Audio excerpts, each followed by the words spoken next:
दोस्तों, जैसे Hindi, English, Gujarati, Marathi language होती है, उसी तरह चार्ट की भी एक लैंग्वेज होती है। चार्ट आपके साथ बातें कर सकता है, पर जरूरी है कि आपको उसे रीड करना आना चाहिए। कैंडलस्टिक पैटर्न के पीछे के इमोशंस, मार्केट स्ट्रक्चर, सपोर्ट और रेजिस्टेंस के पीछे छुपी हुई planning, supply and demand zone, कहां पर बायर्स का पावर है, कहां पर सेलर्स का पावर है। हर एक मूव कुछ ना कुछ बोलता है कि आगे क्या हो सकता है। बस आपको ध्यान से उसको रीड करने की जरूरत है। दोस्तों, आज से आपका चार्ट रीड करने का नजरिया पूरी तरह से बदल जाएगा अगर इस वीडियो को ध्यान से समझा तो।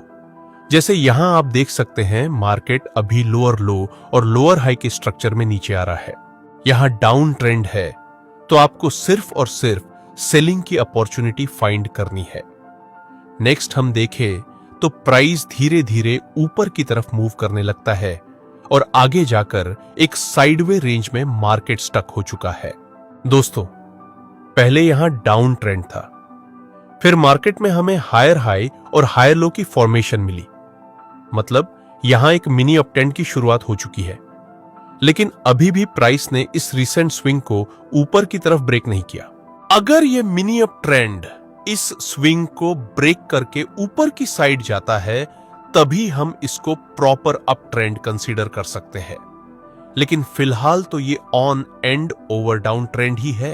लेकिन हम ये मिनी अप ट्रेंड को भी इग्नोर नहीं कर सकते, इसलिए हम ये दो पॉइंट को टच करके एक स्मॉल ट्रेंड लाइन ड्रॉ कर देंगे, जो कि आगे ब्रेक भी हो चुकी है। अगर आप supply zone and demand zone देखें तो प्राइस को नीचे आने में सिर्फ कुछ कैंडल का टाइम लगा, लेकिन ऊपर जाने में बहुत सारी कैंडल का टाइम लगा। मतलब इस जगह पर अभी सप्लाई ज्यादा है। सप्लाई ज्यादा है तो संभावना रहती है कि प्राइस नीचे गिरे, लेकिन चाहे कुछ भी हो, अभी तो मार्केट साइडवे रेंज में है, इसलिए कोई भी ट्रेड लेने में हमें इंटरेस्ट नहीं। हम इंतजार करना पसंद करेंगे और फिर एक बिग रेड कैंडल के साथ मार्केट में बहुत ही ज्यादा पॉइंट्स का मूवमेंट आ गया नीचे की तरफ। इस जगह पर आपके दिमाग में दो चीजें होंगी। सबसे पहले अफसोस होगा कि यहां एंट्री कर ली होती तो यह बड़ा मूव मिल जाता, और दूसरा फोमो होगा कि आगे प्राइस और नीचे गिरे उससे पहले मैं सेल में एंट्री कर लूं। लेकिन मैं आपसे कॉमन सेंस का क्वेश्चन करता हूं, आप ही बताइए, जिन जिन लोगों ने यहां सेल में एंट्री की होगी, उन लोगों को बहुत ही जल्दी प्रॉफिट हो गया होगा सिर्फ एक कैंडल में।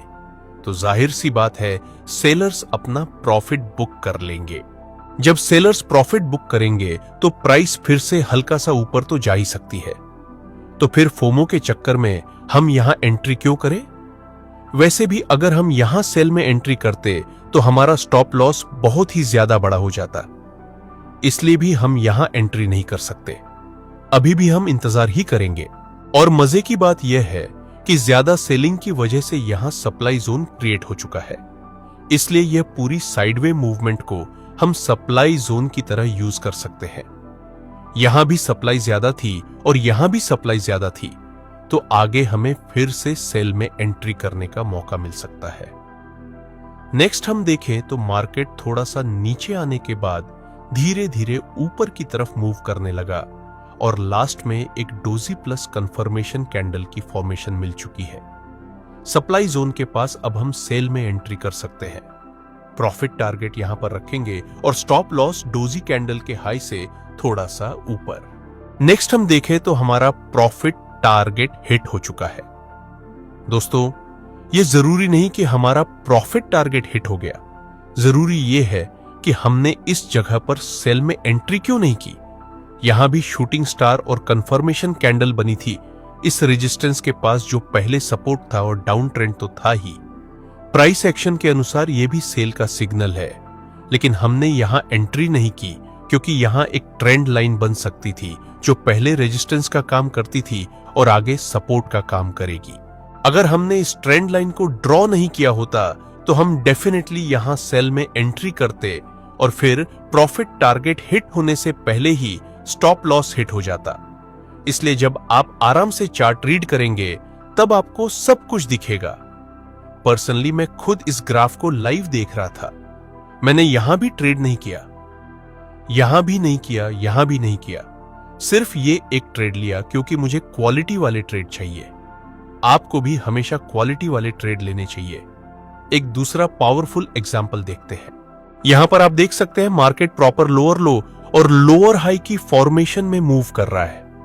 मतलब मार्केट का स्ट्रक्चर अभी बेयरिश है, इसलिए हम बोल सकते हैं कि यहां मार्केट में सेलर्स का डोमिनेंस है। तो ऐसे डाउन ट्रेंड में आपको सेलिंग की अपॉर्चुनिटी फाइंड करनी चाहिए। दोस्तों, ट्रेड लेने से पहले हम वो सब लेवल ड्रॉ कर देंगे जहां से मार्केट ने रिएक्ट किया था। हम ये 2 लेवल को टच करके ट्रेंड लाइन ड्रॉ कर सकते हैं। ये सपोर्ट आगे जाकर रेजिस्टेंस का काम कर सकता है। आगे हम देखें तो प्राइस इस ट्रेंड लाइन को अप्रोच करता है और कुछ रेड कैंडल की फॉर्मेशन भी बन चुकी है। अभी भी इसका रिसेंट स्विंग ऊपर की तरफ ब्रेक नहीं हुआ, तो अभी भी ये है डाउन ट्रेंड ही है। ऊपर से यहां ट्रेंड लाइन का रेजिस्टेंस और ये इंपॉर्टेंट रेजिस्टेंस भी, ये 2 इंपॉर्टेंट लेवल के पास हमें बेयरिश कैंडल की फॉर्मेशन मिली और ट्रेंड भी डाउन का है। अगर हम यहां सेल में एंट्री करेंगे तो हमारा स्टॉप लॉस बहुत ही स्मॉल रहेगा और प्रॉफिट टारगेट इस सपोर्ट के पास, मतलब प्रॉफिट टारगेट बड़ा रहेगा। क्या हमें यहां सेल में एंट्री कर लेनी चाहिए? नहीं, डाउन ट्रेंड है। ट्रेंड लाइन के पास बेयरिश कैंडल की फॉर्मेशन मिली, फिर भी आपको सेल में एंट्री नहीं करनी चाहिए। यहां क्यों एंट्री नहीं करनी चाहिए? इसका रीजन जानने के लिए आपको करेक्टिव और इंपल्सिव मूव का छोटा सा कॉन्सेप्ट समझना चाहिए।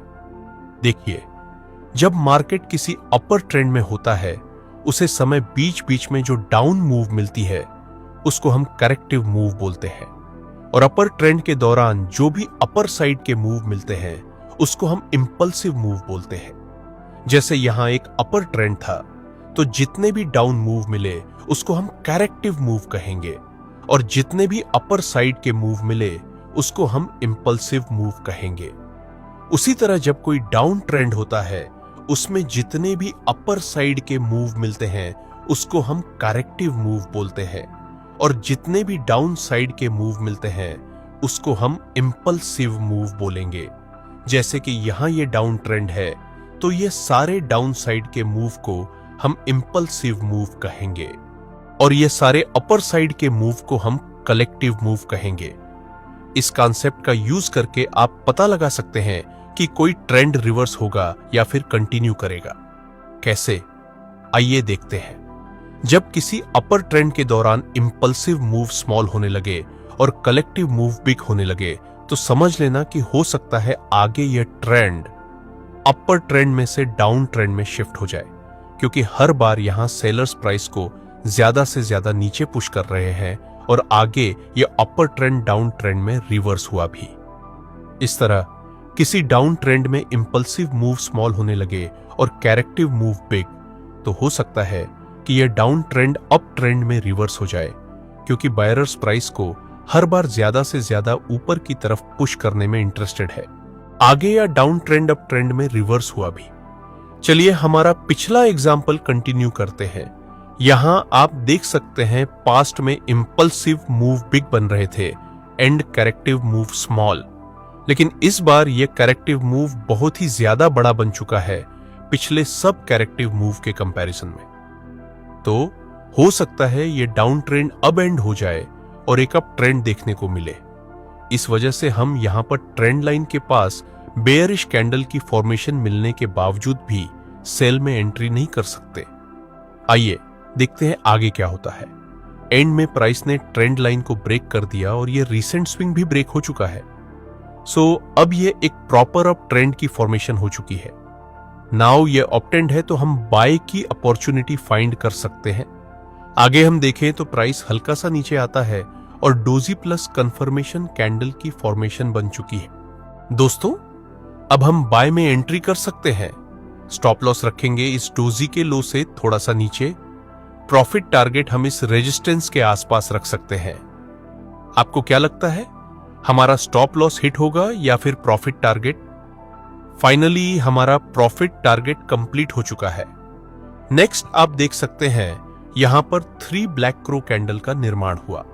3 ब्लैक क्रो जो कि बेरिश कैंडलस्टिक पैटर्न है, लेकिन हम सिर्फ कैंडलस्टिक पैटर्न को देखकर यहां सेल में एंट्री तो नहीं कर सकते, क्योंकि ऑलरेडी यहां पर एक अपर ट्रेंड है। इसीलिए हम सिर्फ और सिर्फ बाय करने की प्लानिंग कर सकते हैं।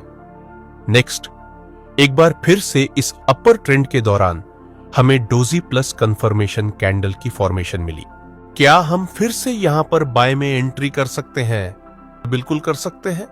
प्रॉफिट टारगेट हम इस रेजिस्टेंस के आसपास रखेंगे, जो पहले भी एक बार रेजिस्टेंस था। इसमें हमारा स्टॉप लॉस भी स्मॉल रहेगा और प्रॉफिट टारगेट भी स्मॉल रहेगा। नेक्स्ट, दूसरी बार भी हमारा टारगेट कंप्लीट हो चुका है। दोस्तों, इस तरह से अगर आप स्मार्ट ट्रेडिंग करेंगे डिसिप्लिन और आपके दुश्मन ग्रीड और फियर को साइड रखकर, तो आप एक दिन जरूर प्रॉफिटेबल ट्रेडर बन सकते हैं। आई होप कि आपको चार्ट रीडिंग की टेक्निक अच्छे से समझ में आई होगी। अगर आपको लगता है कि आपने इस वीडियो से कुछ भी सीखा है, तो वीडियो को लाइक, शेयर और सब्सक्राइब जरूर करें। और अगर कोई क्वेश्चन हो तो कमेंट बॉक्स में जरूर पूछें। साथ ही अगला वीडियो आप किस टॉपिक पर देखना चाहते हैं, यह भी कमेंट में जरूर बताएं। जिस टॉपिक की सबसे ज्यादा डिमांड हो, हम उस पर वीडियो बनाएंगे। वीडियो देखने के लिए आप सभी का बहुत बहुत धन्यवाद। मिलते हैं अगले वीडियो में। तब तक के लिए जय हिंद।